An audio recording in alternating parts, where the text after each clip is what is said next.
क्योंकि क्या थी सुपर नेचुरल मशीनरी, वहां पे एक्चुअली सुपर नेचुरल कहते हैं गॉड्स, गॉडेसेस, स्पिरिट्स, स्प्राइट्स, इन सारी चीजों को, जायंट्स, ये सब क्या है, ये सुपर नेचुरल मशीनरी है। जैसे पैराडाइज लॉस्ट के अंदर ये जो आसमानी मखलूक है ना, इसको एक्चुअली सुपर नेचुरल मशीनरी कहते हैं, जो कि ह्यूमन नहीं होते, ठीक है, उसको सुपर नेचुरल मशीनरी कहा जाता है।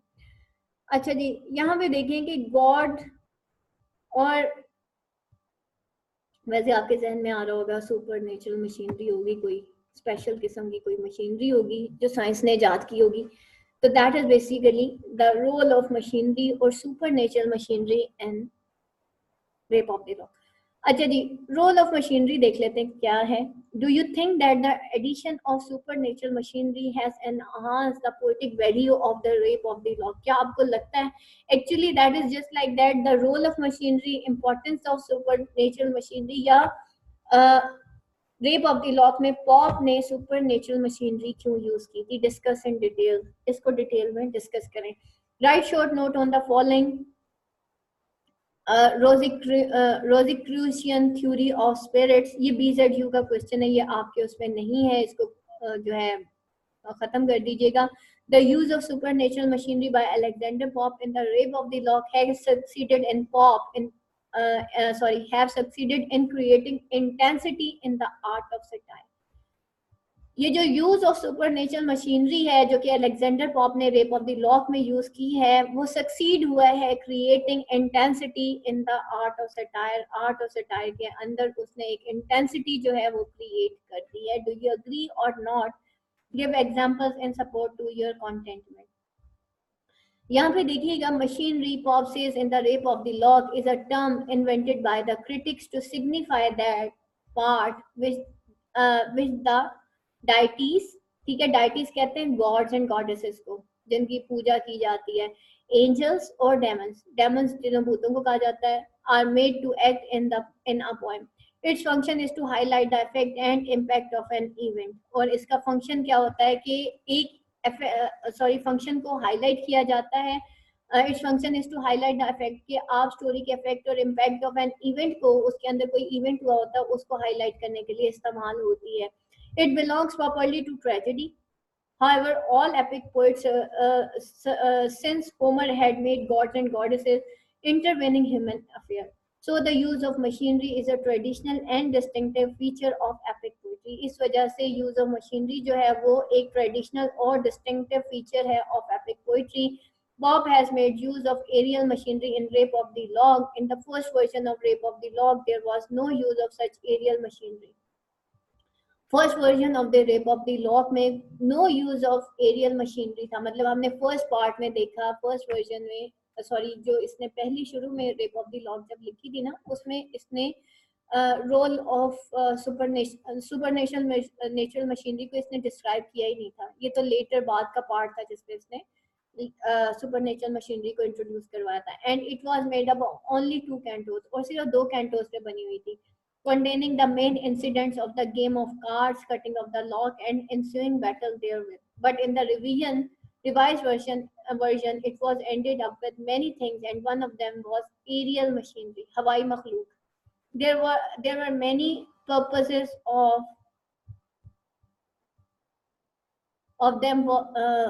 injecting aerial machinery. बहुत से पर्पसेस थे इंजेक्टिंग एरियल मशीनरी के, कि उसने इसके अंदर इंजेक्ट की थी एरियल मशीनरी या इंट्रोड्यूस की थी उसने एरियल मशीनरी को।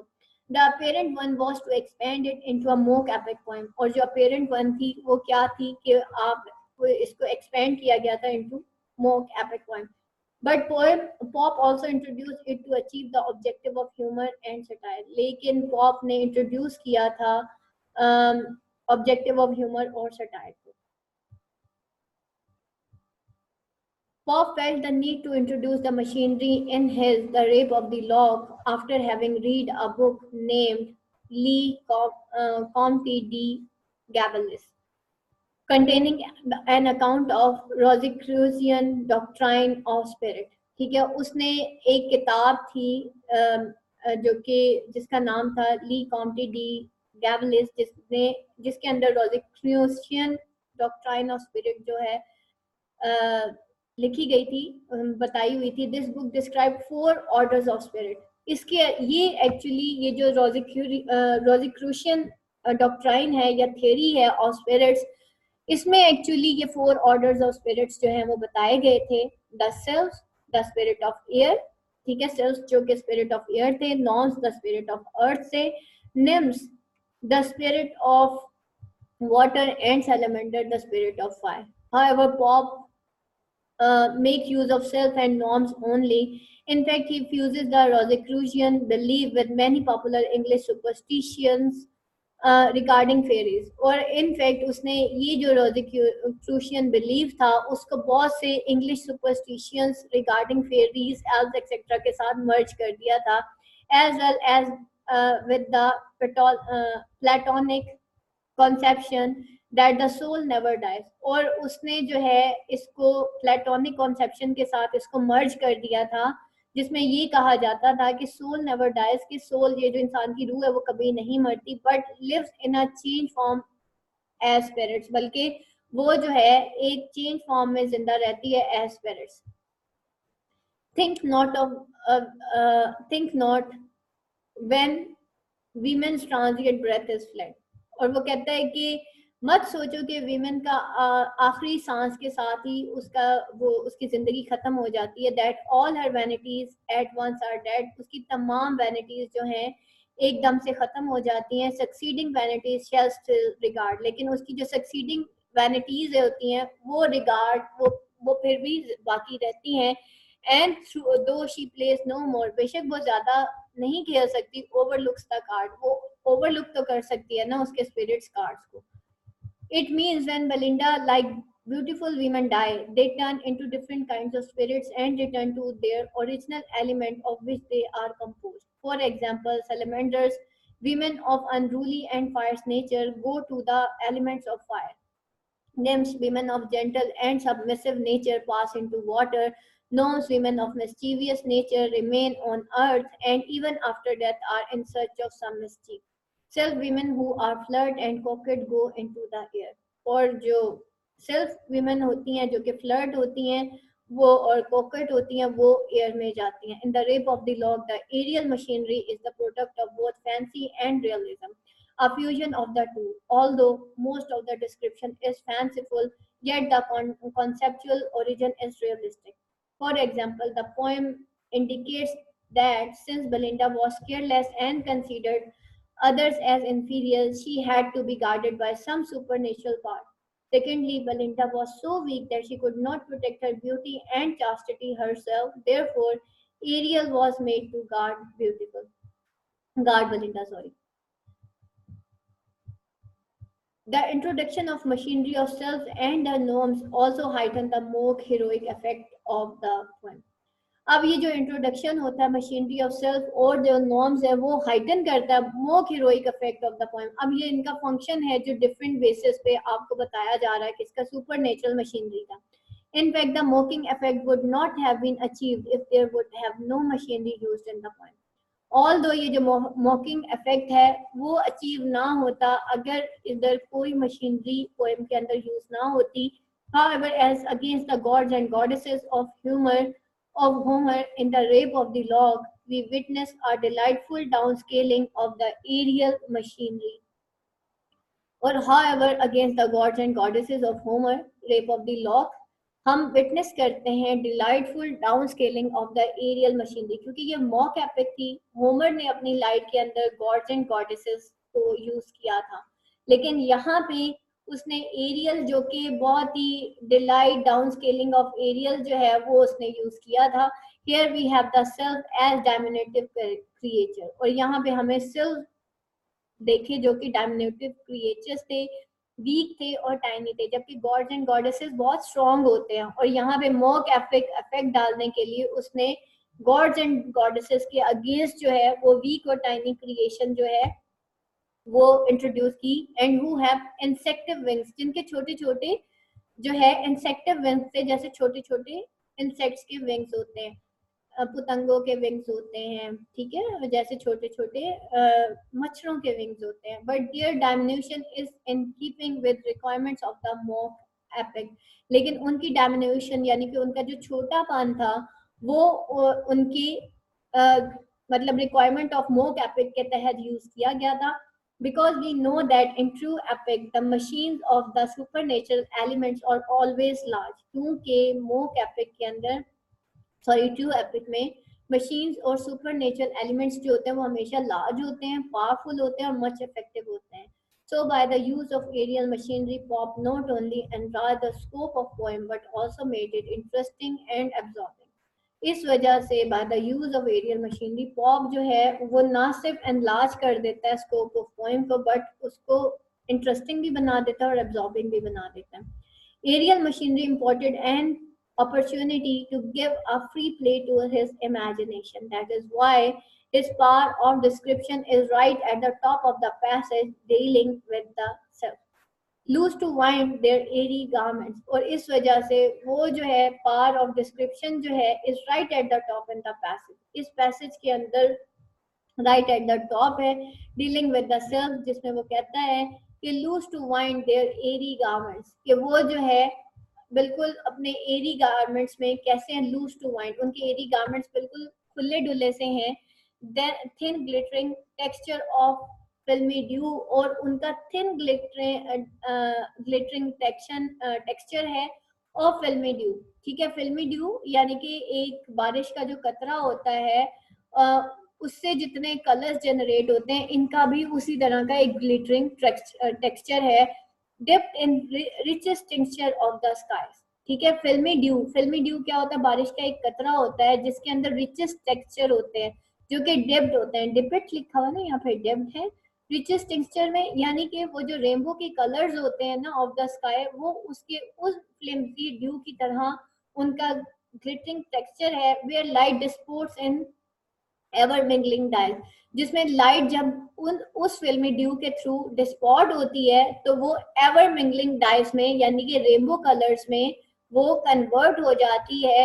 While every beam new transient colour flex, जिसमें एवरी बीम के साथ यानी कि हर बीम से, हर एक लाइट की बीम से न्यू ट्रांजिएंट, जब भी बारिश की कतरे के थ्रू जो है सनलाइट पास होती है, बीम पास होती है, सन बीम पास होती है, तो ट्रांजिएंट कलर्स जो हैं उससे फ्लिंग होते हैं। अभी रिसेंटली मेरा बेटा उस दिन पौधों को पानी दे रहा था, तो उसने ना, दोपहर का टाइम था तकरीबन 11-12 बजे का, और उसने ना ऐसे ऊपर की तरफ पानी उछाला ना, मतलब अपने उस, और आप यकीन करें साइड पे रेनबोज बन रही थी। जैसे जैसे वो पानी को यूं यूं कर रहा था, तो उसने फौरन से मुझे बुलाया and I have observe very first time कि वो इस चीज को ऑब्जर्व कर रहा था, क्योंकि हमारे घर में सारे नेचर लवर्स हैं। तो वो ऐसे ऐसे करके वो कहीं वो कर रहा था, तो उसने मुझे दिखाया कि मामा ये देखें, ये देखें कितने सारे कलर्स जो हैं। वो वाकई रेनबो कभी इधर हो रही थी और कभी उधर हो रही थी। तो हमने देखा कि देखें अल्लाह ताला की शान है कि कितनी खूबसूरत कलर्स हैं जो कि जस्ट चंद पानी के कतरों से बनती है। और वो जैसे जैसे पानी के कतरे इधर उधर हो रहे थे, वो लाइट भी वैसे वैसे स्कैटर हो रही थी। तो colours that change whenever they wave their wings, और वो कहता है कि वो जो एरी गारमेंट्स उन्होंने पहने हुए हैं जिनका ग्लिटरिंग टेक्स्ट है, उनके कलर्स वैसे वैसे चेंज होते हैं जैसे जैसे वो अपने विंग्स फड़फड़ाते हैं। The self can change their colour and sex, they can unite and reunite. Self जो होते हैं वो अपने कलर्स और सेक्स चेंज कर सकते हैं, वो यूनाइट और रीयूनाइट हो सकते हैं। They can see into future, they remain invisible to mortals and can look into their hearts for spirit freed from mortal laws, क्योंकि spirits जो है वो mortal laws से free होते हैं, वो हर चीज predict कर जाते हैं। with ease assume what sexes and what shapes they please, और बड़ी easily जो है वो किसी भी भेष में वो आ सकते हैं, किसी भी मर्द या औरत के, या फिर वो हर शेप जो वो चाहते हैं उसमें वो कन्वर्ट हो जाते हैं। Pope also use aerial machinery for all the purpose of premonition. ठीक है, उसने हर तरह की प्रेमोनिशन यानी कि एक प्रिडिक्शन कर देना, किसी भी अनहोनी के बारे में बता देना, उसके लिए भी उसने उसको यूज किया। It is through aerial machinery that Belinda is informed about the calamity, जो उसके साथ एक मनहूसियत होने वाली थी, hovering over her head. The Ariel knows that some disaster threatens the brightest fair that day, though he does not know the exact nature of that disaster. This type of disclosure beforehand creates a suspense and is a source of dramatic effect in the poem. Throughout the poem, we remain in state of suspense that what happened next. वो जो शुरू में ही aerial ने कह दिया था ना Belinda तुम्हारे साथ कुछ होने वाला है गलत, हम एंड तक एक सस्पेंस में रहते हैं कि अब क्या होगा. ठीक है. The most important function performed by the spirit in the poem is the enhancing of satirical tone of the poem. The visit of Noam to the cave of spleen not only enhances more heroic effect but is also strong weapon of satire on men and women who are the victims of anger, affectation, ill nature, etc. The, this, the sad visit have been made possible only through aerial machinery. The aerial machinery is also a source of color and beauty in the poem. The spirits are described as beautiful, as gorgeous, airy, and substantial creatures. They have all the colors of rainbow in their dress. In fact, the aerial machinery gives a touch of fancy to the poem and makes it beautiful, bright, and exquisite. A piece of filigree work. In the rape of the lock, the aerial machinery also have symbolic value. Symbolically, the aerial machinery represents the glitter, the pomp and show, and the artificiality of the age of Queen Anne. It is also instrumental to satire. Through the aerial machinery, Pop achieved the objective of social satire. The poem is a satire on class consciousness, on defects of men and women, coquetry, mischievousness, ill nature, affectation, fiery temperament, and on yielding women. In conclusion, we can say that following the traditions of an epic, Pop has used with masterly skill the supernatural machinery in the rape of the lock. But as against the machinery used by classical poets, Pop's machinery is very diminutive and tiny. Moreover, the functions which they perform are of trivial kind, which successfully create the more heroic effect of the poem. आगे बेटा आपके points तो remember है, इसको देख लिए.